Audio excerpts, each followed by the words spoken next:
ფარას ზუსტი თარგმანის ინიცირებამდე პარლამენტმა უცხოური გავლენის გამჭვირვალობის კანონი მიიღო, რომელიც სპეციალურ რეესტრში რეგისტრაციისთვის თავის არიდების შემთხვევაში ჯარიმას ითვალისწინებდა. ეგრეთ წოდებული მდიდარი NGO-ები კი უცხოური ფინანსების გაუმჭვირვალედ დატოვების მიზნით კანონს მიზანმიმართულად არღვევდნენ. გამჭვირვალობის კანონის მიღებამდე კანონპროექტის განხილვის პროცესის ჩაშლას რადიკალური ოპოზიცია და უცხოეთიდან დაფინანსებული NGO სექტორი ცდილობდა. სურდათ, რომ მოსახლეობა დოკუმენტის შინაარსს არ გაცნობოდა კანონპროექტის დისკრედიტაციის მიზნით და საზოგადოების შეცდომაში შესაყვანად საქართველოს მოსახლეობისთვის სენსიტიურ საკითხზე ოკუპაციაზე აპელირება გადაწყვიტეს და დოკუმენტს რუსული იარლიყი მიაკერეს. თან ისე რომ საკუთარი აზრის სამტკიცებლად დამატებითი არგუმენტებიც არ მოუყვანიათ. ამბობდნენ იმასაც, თითქოს ფინანსური გამჭვირვალობა არაევროპული იყო და ის საქართველოს ევროკავშირის განაშორებდა. უარს ამბობდნენ ქართული ოცნების წარმომადგენლებთან დოკუმენტის შინაარსთან დაკავშირებით მსჯელობაზეც, რადგან იცოდნენ, რომ კანონპროექტში რუსული არაფერი იყო.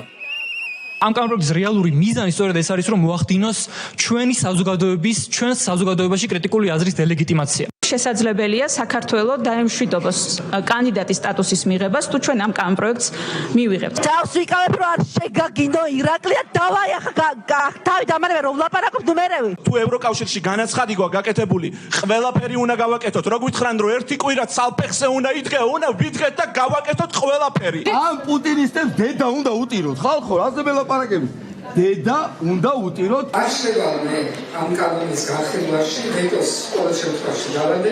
ეს არის პირდაპირ კანონი მიღებული იმისთვის, რომ დაგვაშოროს ევროპის. ეს არის საზოგადოების, ასე ვთქვათ, შეცდომაში შეყვანა, როდესაც ჩვენ ვსაუბრობთ იმაზე, რომ თითქოს პირველი არის რუსული და მეორე არის ამერიკული. ორივე არის რუსული. მე ამ შემთხვევაში შინაარსში ნამდვილად არ შევალ. მიზანი იმდენად მძიმე ამ ყველაფრის, რომ მეორე ხარისხოვანია იქ არსებული პუნქტები. დისკუსიაში შესვლა და ეს ჯობია თუ ის ჯობია, ამაზე საუბარი მე ვფიქრობ, მხოლოდ ოცნების წისქვილზე ასხავს წყალს. კანონის დისკრედიტაციის მიზნით და მოსახლეობის შეცდომაში შესაყვანად ამტკიცებდნენ იმასაც, თითქოს დოკუმენტის ძალაში შესვლის შემდეგ არასამთავრობო სექტორი არსებობას შეწყვეტდა, რაც ბუნებრივია არ გამართლდა. მათ მუშაობა ჩვეულ რეჟიმში გააგრძელეს. ქართულ NGO სექტორს ფინანსური კრიზისი კი USAID-ის დახურვასთან დაკავშირებით ამერიკის ახალი პრეზიდენტის გადაწყვეტილების შემდეგ